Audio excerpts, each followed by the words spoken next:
Holy shit, bro. I never thought I would do this again. Oh my god, bro.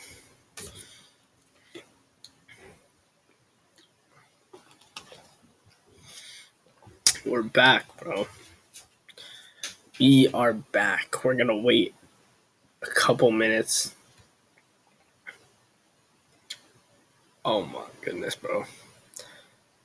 I actually can't believe we're back, bro. The podcast is back. Now, if you're watching this on YouTube, like after the stream, then you can just fast forward to when I start talking about all the stuff, but we're going to wait because I'm on live Instagram here.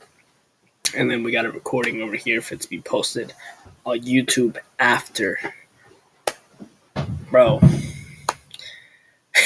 Yo, I don't know why I was nervous to do this, bro. I actually have no clue why I was nervous to do this, but let's get into the intro, bro. People will join as the live goes on. But I haven't done this intro. Welcome back to That's Debatable, everybody. If you're not having a good day, I hope you're having a good... Wow, I messed up the intro. I hope you're having a good day. If you're not, you've come to the right place.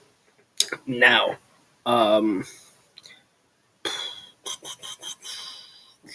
we're good. All right. We're going to get into some topics here. People will drop in as time goes on. But, yeah. We are going to talk about quite a few things today. We're probably going to talk about WWE later. We're not going to talk too much about football because I haven't really watched the past couple of weeks. So that's not in it. That's not what we're talking about today. But we do have other things to talk about. We got YouTube boxing to talk about. We got a few things to talk about today, and we're not just covering sports anymore. We're covering everything in the media, anything really. We're talking about it's an open podcast now, not just sports related. Maybe that's how I got bored last time. But yeah, we're gonna start this podcast because I'm obviously recording it here, so more people will join as we go on. But our first topic today is actually kind of funny, and it is a little bit weird.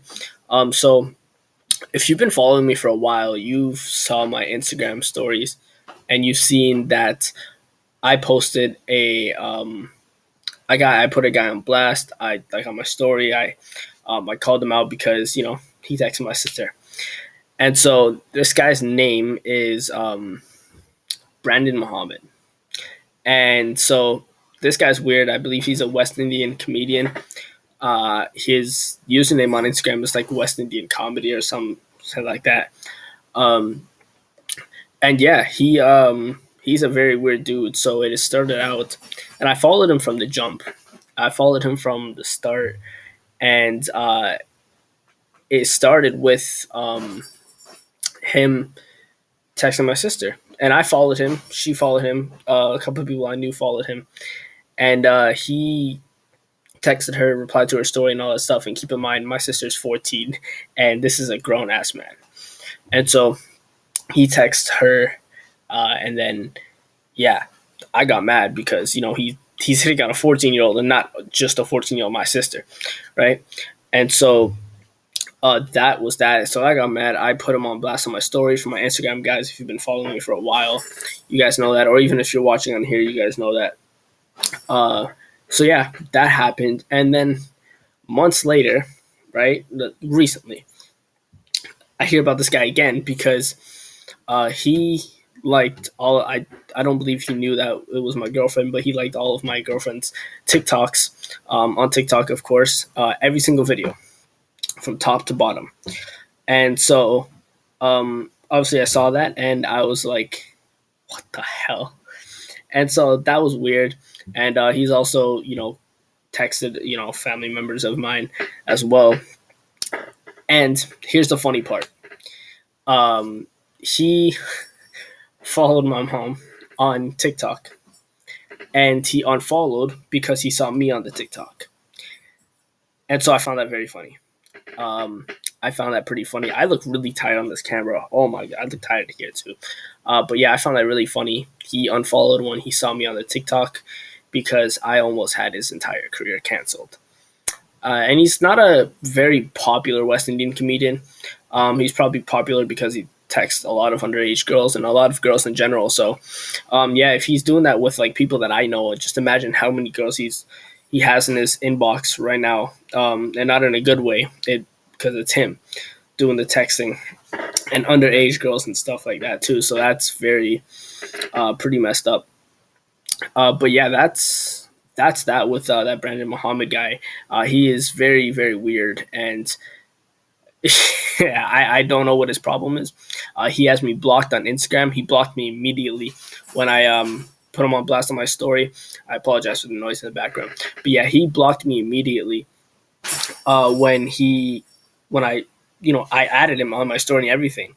Like I didn't just secretly do it. I wanted to make sure he saw it, that I was putting him on blast. And even though he blocked me, some of my followers, my friends and stuff went over to his account, reported him, blocked him. Some of them even texted him. So I didn't stop them because that's something you just can't do. You can't be a grown man texting underage girls. I'm sorry, that's just wrong. But yeah, that's that for him. We're not gonna waste too much more time on this guy. Yeah, we are gonna now talk about someone else very controversial and someone else who did get canceled and um, probably not as weird as Brandon, but weird in his own way, not weird in his kind of way. But if you guys don't know, I'm talking about Andrew Tate. Now, I know this topic is it's kind of late.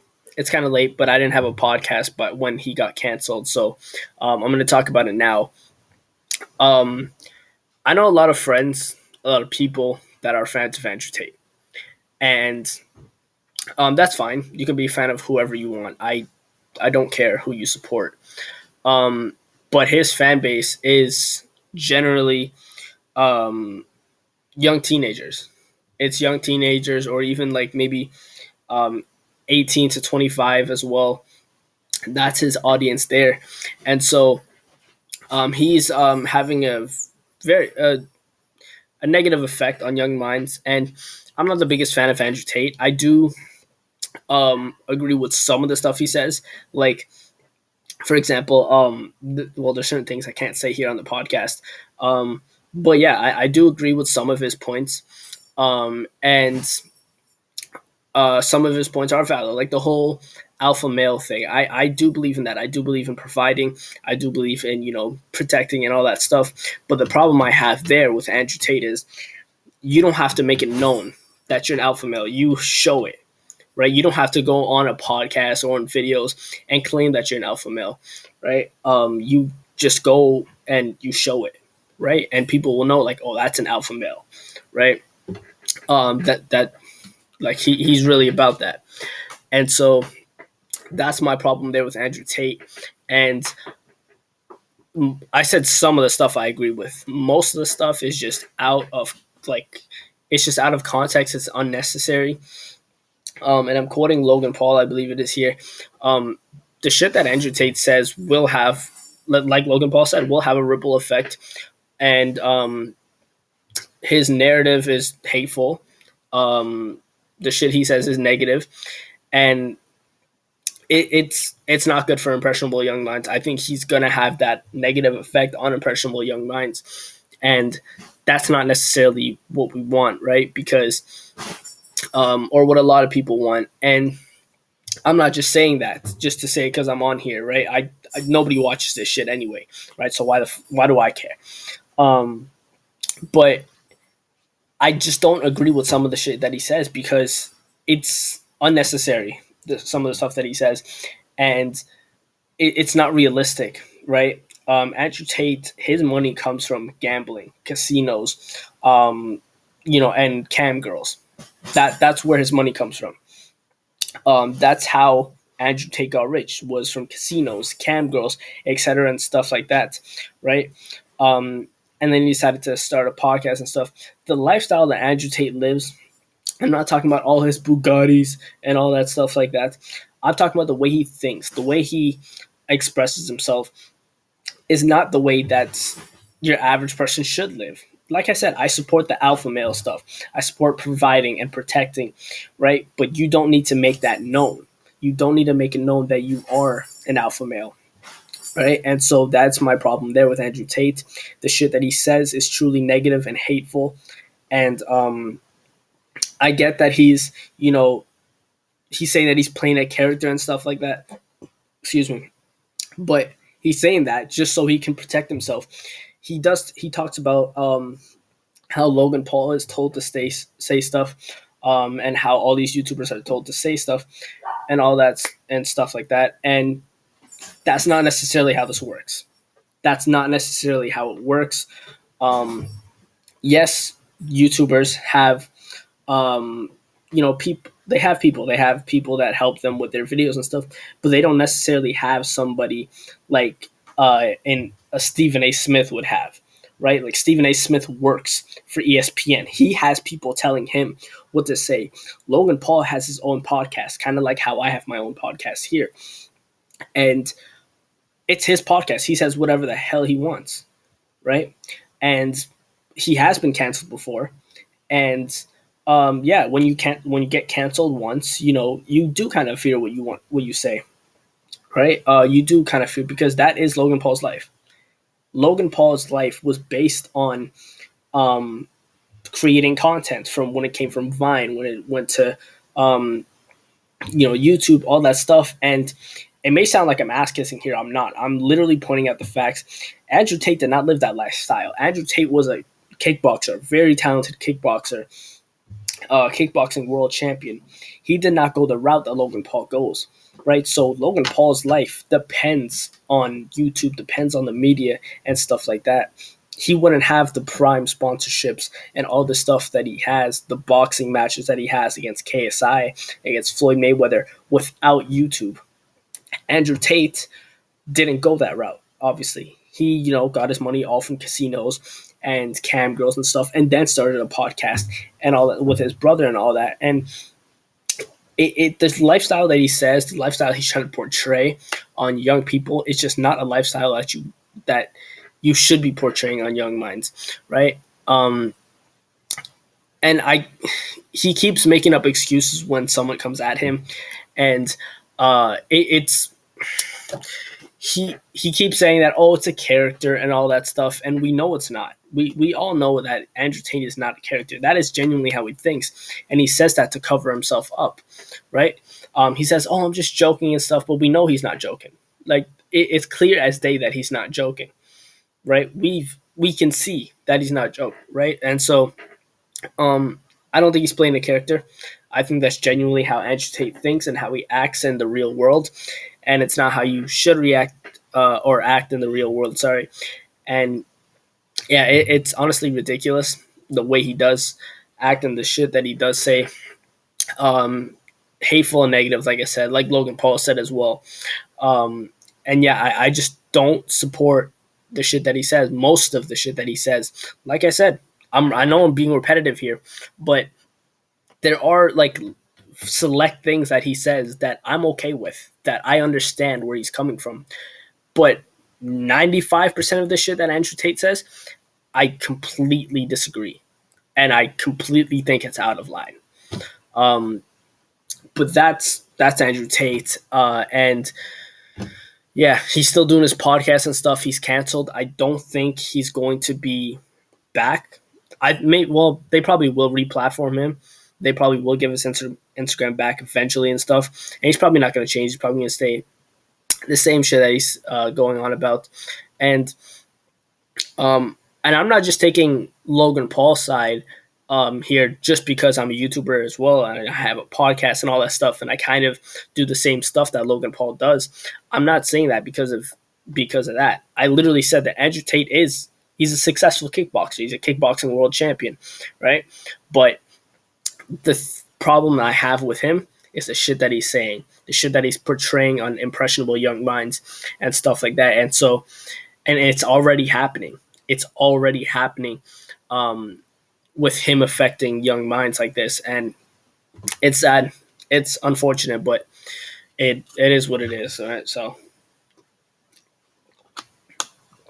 um, but speaking of Andrew Tate, um, KSI called him out after he won both of his fights, and so I don't think that fight is going to happen. I'd like to see it happen. I don't think it will though. Um, I believe that my computer's on low space, but I believe that the zone, because that's where KSI is partnered with. I don't think they'll let Andrew Tate fight on the zone card, just because of the backlash that they may have. I don't personally think that they'll receive any backlash because it's KSI versus Andrew Tate, right? It's KSI that's really saving the day there. If it was Andrew Tate for somebody else that nobody really knew about, then yeah, the zone would be under fire a little bit. But it's against KSI, right? Probably the most popular YouTube boxer today, next to Jake Paul and like Logan, of course. But yeah, if that fight happens, I don't know which way that goes. I kind of am leaning towards the KSI side, but I won't put it past Andrew Tate. And like I said, kickboxing world champion, right? Um, it is a bit of a toss up there because kickboxing is slightly different than boxing, and a lot of people don't realize that. You have different techniques in kickboxing. Um, your style of fighting is a little bit different. Obviously, you're kicking in kickboxing. You're not in actual boxing, right? But he does have that striking ability, right? He does have those hands. But that's all KSI trains. Andrew Tate didn't really train that. He just trained kickboxing, right? So he kind of mixed up his repertoire. And so when he, if KSI and him fight, it would. That's why I'm leaning towards KSI there, because KSI is more of the, pure boxer, whereas Andrew Tate is a kickboxer. Kickboxing match, Andrew Tate wins 100%. Everybody knows that. But in a boxing match, it's a bit of a toss-up there. I think that's going to be a real challenge for KSI. I think KSI knows that. I hope he's not looking past Andrew Tate if he fights him, because that is a real fight on his hands. So that's that. And yeah, what else is there with YouTube boxing? Logan Paul is supposed to fight Dylan Dennis. We're moving on from Andrew Tate because we got nothing else to talk about with him. Logan Paul is supposed to be fighting Dylan Dennis. And so that's going to be an interesting fight. I'm definitely going with Logan Paul there. Dylan Dennis is not a striker from what I know. I believe that he's more of a grappler. He's Conor McGregor's grappling partner. And I don't think that Dylan Dennis beats Logan Paul. I mean, this is the guy that fought Floyd Mayweather. Yes, Floyd Mayweather wasn't going 110%. We all know that. But he fought Floyd Mayweather, right? Floyd Mayweather gave him a compliment after the fight. And when Floyd Mayweather gives you a compliment, you're talented, right? If you fight Floyd Mayweather and you suck and you are trash, you do not know how to box, Floyd will let you know, or he won't compliment you. I don't see Dylan Dennis. I see Dylan Dennis getting knocked out, honestly, by Logan Paul. And yeah, I don't really see that being a competition, really. Yes, he's Conor McGregor's training partner. Yes, he's done some striking with Conor McGregor, of course. But again, Logan Paul has been training this for years now. Dylan Dennis doesn't really train boxing. He's in comment sections all over the place, talking trash, calling people out, and stuff like that. So hopefully this fight in January does happen. It seems like it's a big card, and that would be the most insane YouTube boxing card since they've started. So yeah, but that is a fight I'm looking forward to. I do look forward to seeing Logan Paul in the ring again. I don't look forward to seeing Dylan Dennis. I do look forward to him probably getting knocked out because he is a bit annoying. I almost blocked him one time because he's in almost every comment section there is, just talking a whole bunch of trash. But yeah, that's Logan Paul and Dylan Dennis. We also have Slim potentially having a fight. That could be another KSI fight as well. Slim versus KSI. I think that would be a really interesting fight. I think that's something people are talking about. I don't think that'll happen either. There's also Salt Poppy, which I don't see happening either. Yeah, I don't see KSI versus Salt Poppy happening for sure. Maybe Slim and I'm kind of 50-50 with KSI versus Andrew Tate there. So I don't know who KSI fights next. We also have Deji probably fighting um, Bryce Hall, possibly. I don't know. I don't know what they're really doing with that. Oh no, there's a rumor that Deji's gonna fight Floyd Mayweather. I completely forgot about that. I didn't even know Floyd Mayweather knew who Deji was, and that's no offense to Deji. I just didn't think that he knew who Deji was. I thought that he only knew about Logan, Jake, KSI, stuff like that. But apparently, he's been paying attention. He saw Deji, and so if that fight happens, obviously we know which way that one goes. But it'll be a cool experience for Deji. I think Deji will really enjoy sharing the ring with somebody like Floyd Mayweather. Yeah, that's a cool experience. Just sharing the ring with one of, if not the best boxer, maybe of all time. Maybe I'm gonna get heat from that. But one of the best boxers of all time. We'll go with that before y'all come at my throat. But yeah, Deji versus Floyd Mayweather. Obviously, we know Floyd wins that unless he just lets Deji win and um, just takes the bag, just takes the money home. Because we know Deji versus Floyd Mayweather will make a lot of money, and Floyd Mayweather did say he's only boxing for money at this point. I mean, the guy's 50-0. I mean, what else does he have to do? So maybe he lets Deji win. Maybe it's an exhibition. If it's a pro fight, I don't think he lets Deji win.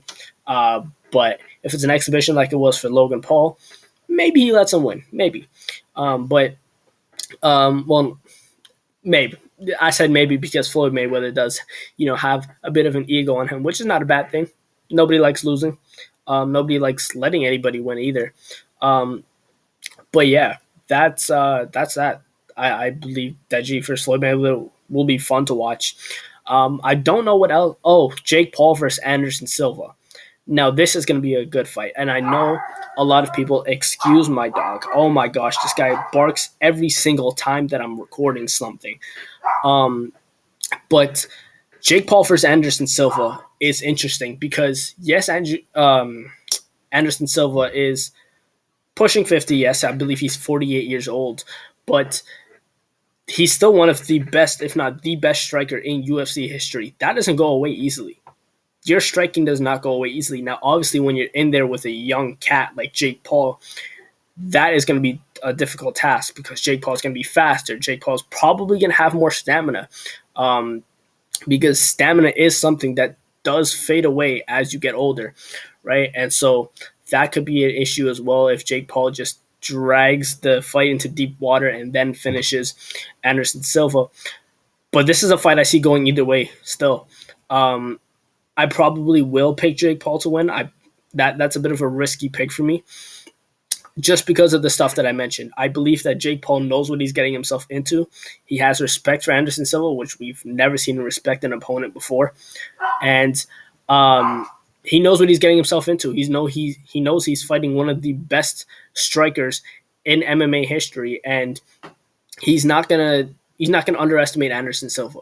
So I believe that he does know that Anderson Silva might not have the best stamina because of his age, so he might drag into deep water. So I won't be surprised if Jake drags into deep water and then wins by knockout, or hell, even decision he wins by, right? And so I might pick Jake Paul to win that fight. I'm not 100% sure yet on that prediction, but that's more where I'm leaning to.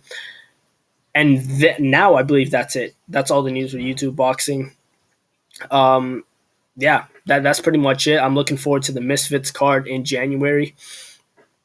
But yeah, what else did we have to talk? Oh yeah, I said I was going to talk about some WWE. WWE is good right now. That's all I can say. I'm enjoying it. I'm enjoying what they're doing, what Triple H is doing. I think finally him as head of creative, him running things in WWE is what everybody wanted. That's what everybody's been asking for. Hell, there was even people saying that, oh my gosh, Triple H, just start your own promotion, right? But not WWE is his promotion, right? Excuse me, oh my lord, I didn't even eat today. But WWE is now his, and he's running it very well, in my opinion. Since he took over, I don't think there's been a bad Raw. I don't think there's been a single Raw that's been bad. And Triple H is gonna obviously no how do I put it? No booker, right? No not CEO.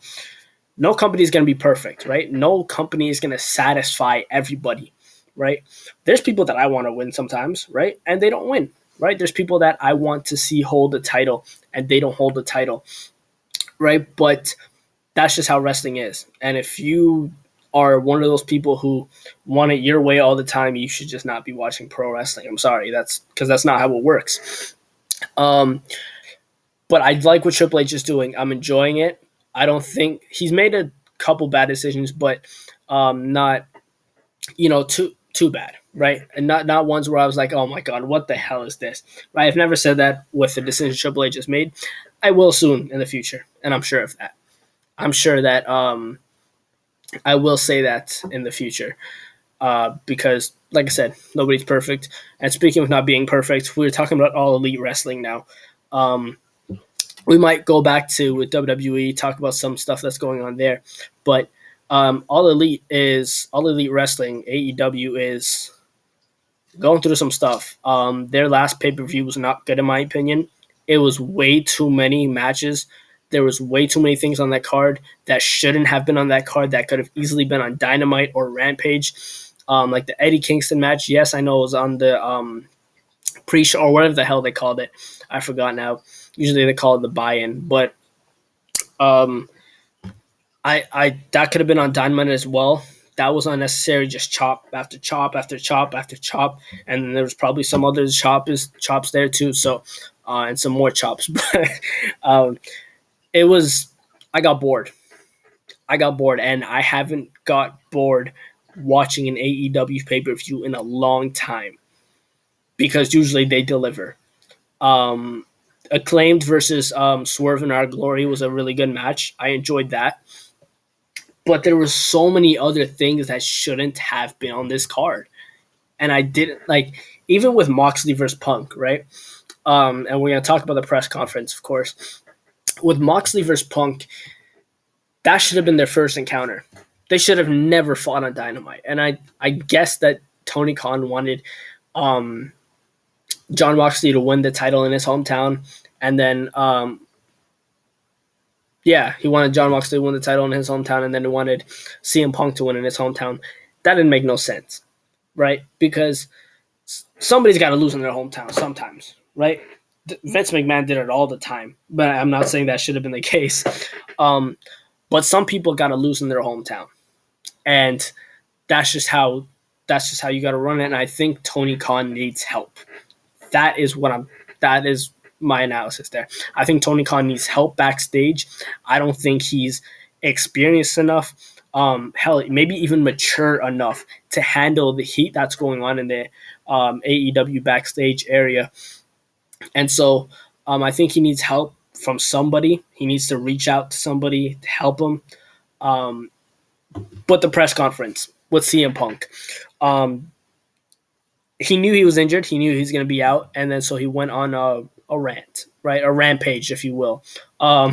So obviously you guys know what he said. He was talking about how he went at Hangman Adam Page. He went at the Young Bucks, I think.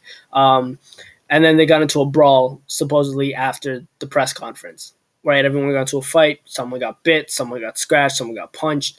It was an elementary fight from what I heard. I mean, it's so immature, especially someone like as experienced as CM Punk.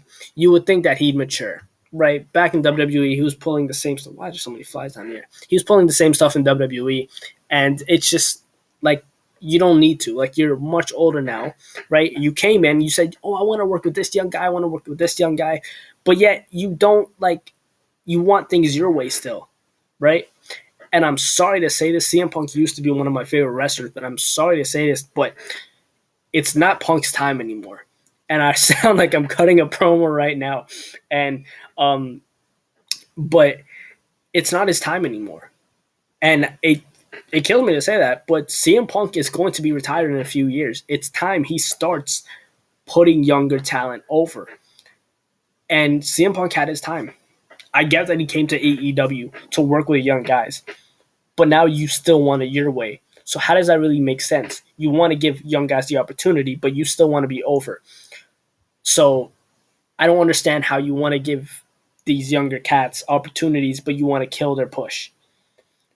I don't understand how that analogy works with CM Punk there. And so I gave him a break when he was like that in WWE, because I know a lot of people were like that in WWE, but not even Triple H is going to want it back, right? So CM Punk knew he was injured for sure, and he knew he was going to be out for a while, so he went out and said whatever. Some people are saying it's kayfabe. Some people, they're saying it's scripted.